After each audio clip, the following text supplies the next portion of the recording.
What's up, everybody? My name is Dell. This is Dell on Movies. Welcome to my channel. Thanks for hanging out with me. If you've been here before, thanks for hanging out with me again. And let's go ahead and get into the topic at hand. So, I watched a couple of movies recently, one in theaters, one here at home, and they bothered me. Let me put it that way. Both movies had bothered me. They've been getting critical acclaim everywhere else, and that's fine. But I wanted to talk about why they bothered me and kind of give you an insight, give you my perspective on things. So, the two movies are Elvis and The Woman King. Elvis, I watched on HBO Max last week, I believe, and The Woman King, I went and saw it in theaters a couple weeks ago when it first came out. And yeah, I came out of the theater not as excited as I thought I would be for both movies, really. So I'm going to get into it, but I'm going to give you a fair warning in advance. So what's going to happen with these videos is I'm going to talk about race. So with this video, I'm going to talk about race. So if that's going to bother you, if it's going to trigger you, just go ahead, just shut it off, go watch another video, and maybe check out my next video where I'm talking about something a lot less triggering and no hard feelings. But if you want to get my perspective on this, just hang out with me for a few minutes and I'll give you the rundown. First, let's talk about Elvis. So Elvis, of course, is the biopic about Elvis Presley. People have been praising it since the moment it came out. The actor, I think his name was Austin Butler. And if I'm wrong, I'm sorry. I apologize. If I'm wrong, I'll put it over here somewhere. But he's been praised as doing an amazing job as Elvis. And I will tell you that he did. He's an excellent avatar for Elvis Presley. I don't know if he can do much else, especially since he looks so much like Elvis. And I ran into that problem with Notorious a few years back with that movie was about the Notorious B.I.G., the rapper, and they got a guy who played him who has some likeness to him and is excellent in the role. But as far as the rest of his career is, it's kind of up and down because he's not really suited for much else. He's not a terrible actor because I have seen him in a couple of things, but Austin Butler feels like it's the same kind of boat. He's in the same kind of boat, but that's not what bothered me at all. So and of course this Tom Hanks's character is the manager and the villain, and that's not really what bothered me. So I said we were going to talk about race, so let's just go ahead and get to it. For this movie, for me rather, let me put it this way. For me, a large part of Elvis's legacy hinges on his relationship to the black community and how his rise to fame, sorry guys, was bolstered by black musicians.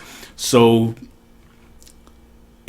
everybody knows this. It's not like a big secret. It's not where it was a hush hush thing. A lot of songs that were popular in the 40s and 50s by black artists, he took and remade in the late 50s and the 60s, and he became known as the king of rock and roll. Even though these songs were already ready to go, pretty much, he just re-recorded them. And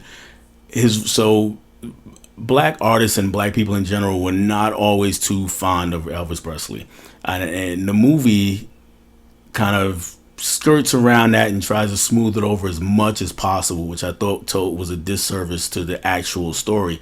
So in the movie, they got it where he grew up around black folks, which is fine. He went to black churches and was just inspired by all the black musicians that he came across, and they kind of leave it at that. And they, as far as his side goes of it, as far as the black community side goes, it's just like, oh, he's just this. We just love Elvis because he's into our kind of music and he's this great guy, so he's okay. We're all okay with him just recording these songs and getting rich and famous off of it.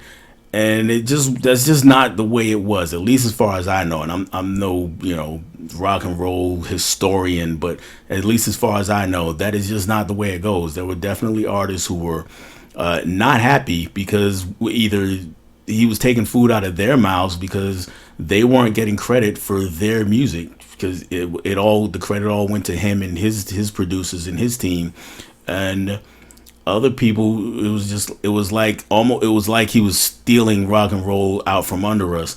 And that is something that's been talked about, debated, and has been festering for decades. So this isn't anything new. So a lot of black people do not look at Elvis Presley the way that other people do because of it.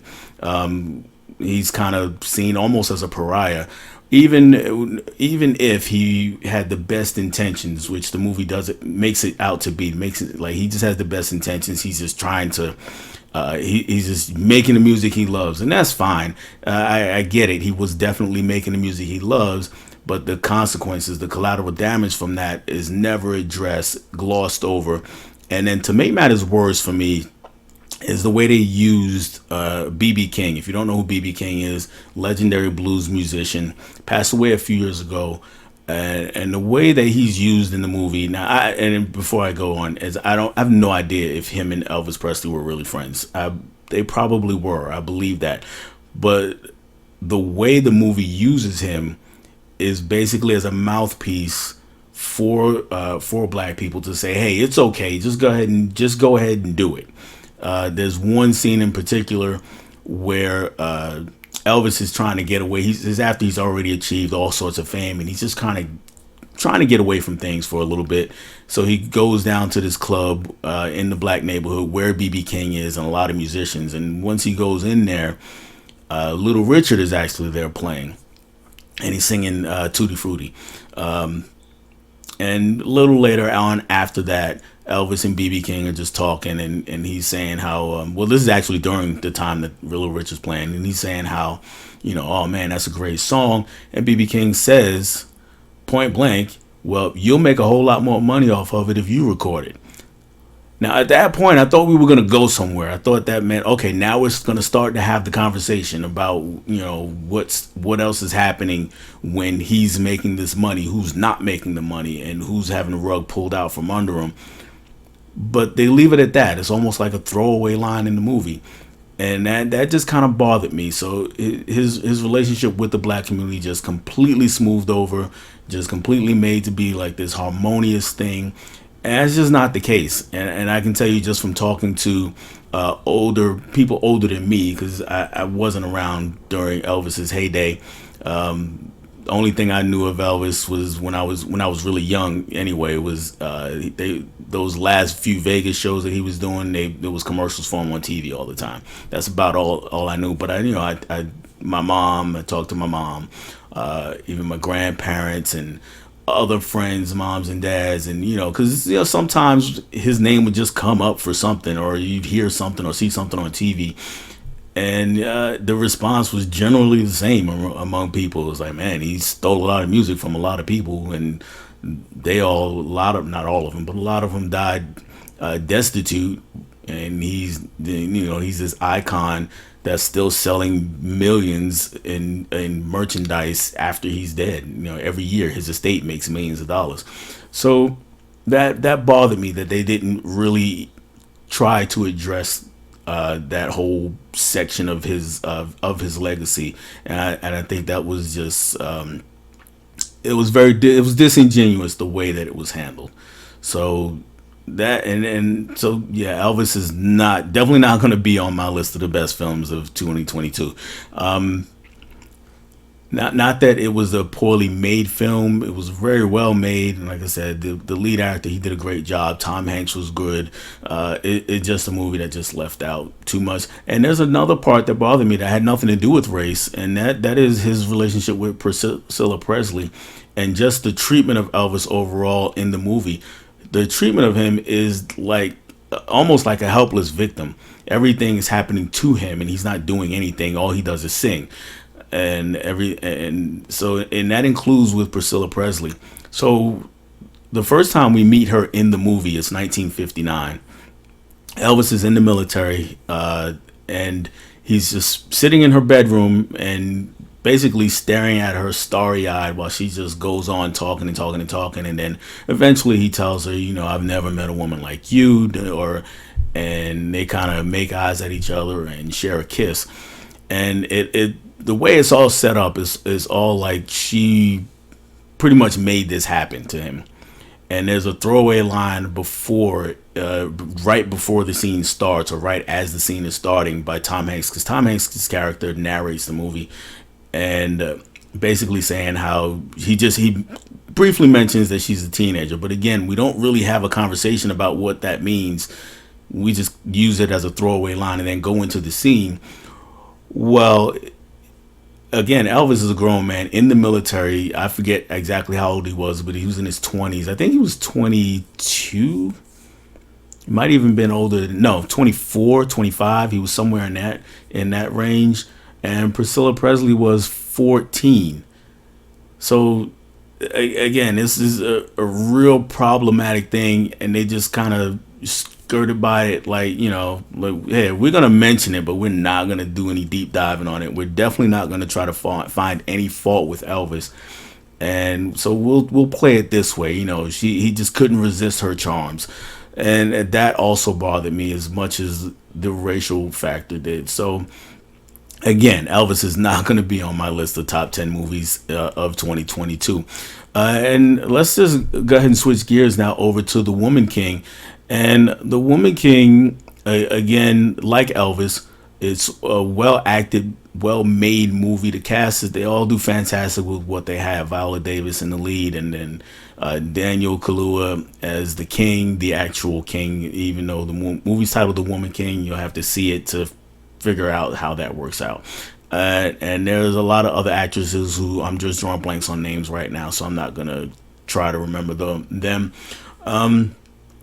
The basic plot of the movie, if you're unaware, is that we follow the Dahomey tribe, and this in Africa in the 1700s. And the way the Dahomey tribe has risen to prominence is that they've sold off their captives. There's a lot of fighting going on, a lot of tribal fighting going on, and they sold their captives into slavery to Europeans. And then so the conflict in the movie is, how do we keep going forward doing this, or do we try to find another way to make money for our kingdom? Viola Davis's character is the one who presents this idea. She's like, look, this is not something we should be doing. How about this? And I think it was some kind of seed oil. I can't remember. It was flaxseed or something else, but some kind of oil. And so we've got this, and we can do all these things with this and make our money this way. And Daniel Kaluuya as the king, he's like, okay, well, his stance is basically prove it to me. And then the movie goes on from there. We got some other tribes in there, and there's some tribal warfare, and of course you got the slave owners or the slavers who are coming in and trying to buy slaves. So and then, like I said, the whole movie, just Viola Davis's character is trying to push the idea that we should get away from selling our own people into slavery. Now that's all great. That's all fine and dandy, except that, like Elvis, is that you left out a major chunk of the story, which absolutely changes the story. So the way this worked out in real life kind of is that the Dahomey tribe, yes, they actually did sell other Africans into slavery. They absolutely did it. There's no doubt about it. What's different is the reason that they stopped selling Africans into slavery. It wasn't because of some magnanimous gesture. They didn't suddenly, become enlightened and figure out that, hey, we shouldn't be doing this. Basically, what happened is the slave trade dried up. They were doing it right up until the other countries stopped coming in. The Brits and other Spaniards and whoever else was doing it, they did it right until the slave trade just dried up.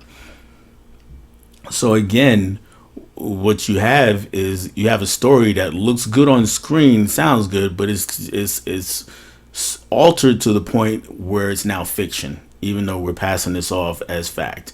So that really, really bothered me. That's one of the things that really bothered me. The other thing that bothered me was the portrayal of black men in the movie. So And I'm not one that usually just goes out of his way. Any movie where a woman is empowered, I'm thinking that she's bashing men. That's not who I am. That's not my agenda. But in this particular movie, it felt egregious, and the reason being, there are, if one, okay, so the homies, the homie tribe, they use all female warriors, which is fine, because like I loved it in something like Black Panther, and even here is a great idea. But what happened is, to push that forward, they basically brought all the men in the tribe to the rear, except for the king. But what happens is, all the men in the tribe, all the men in the movie, all the black men in the movie, are either evil, which is the other tribe, all of the guys in the other tribe, and I mean they're just lecherous guys, they're rapey, and they're just the worst people possible. And then, or the flip side of that is, if they're not evil, they're completely dependent upon the women for everything. And this goes for Daniel Kaluuya's character as the king. He's wishy-washy. He makes his decisions in well, he's supposed to be young, so yeah, that makes sense that he's wishy-washy. Sorry, kind of getting my thoughts scrambled a little bit. But basically, he's caught me for the rest of the movie, for the whole movie. He's caught between the decisions.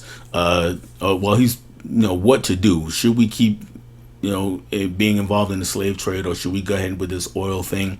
And his entire decision hinges upon which woman he's listening to at the time. Is he listening to one of his wives, or like the main wife? It was a little confusing. He had a lot of wives, but there was one who was like the main wife, and she was putting one idea in his head this way, and then there's Viola Davis, who's putting the other idea in his head this way, and that is it. He's not really cultivating any original thought.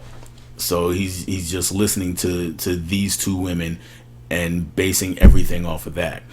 And then there is one other black male character who is not evil, and he's not completely dependent upon women, and that is the character who comes over with the slave traders, who's actually got a white father and a black mother.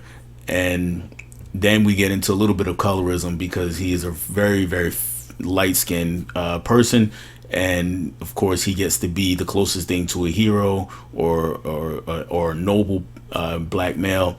So it's all this. It just didn't sit right with me. And then when you add to the fact that this is a story that was written, and of course that means it was also altered by two white women. So and I have to look. I'll put that up here also, because I can't think of the names. I know there are people we know. I just, for whatever reason, drawing a blank. I guess because that light's on, the camera's on, so, and just forgetting about it. But anyway, that's where those two movies really, really bothered me. Neither, of course, like I said, will be on my top 10 list of the year. They're neither is a poorly made movie. They're both well made movies. It's just the way they handled their stories really, really didn't sit right with me. They really bothered me.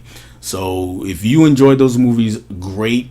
And I'm sorry if I ruined them for you, but I did want to put my perspective out there, and that's kind of what this channel is about. It's not just about collecting, and if you've been watching my videos, I don't really talk too much about actually collecting things. I really talk about the movies themselves. And even though these are movies I don't have in hand, I did want to talk about them. If you like this kind of stuff, just let me know. Leave me a comment below, or if you want to have a debate or discussion about it, also leave a comment below. If you like this kind of video, definitely give it a like, subscribe, and that's really all I have for you this time, guys. I'll catch you on the next one. Bye.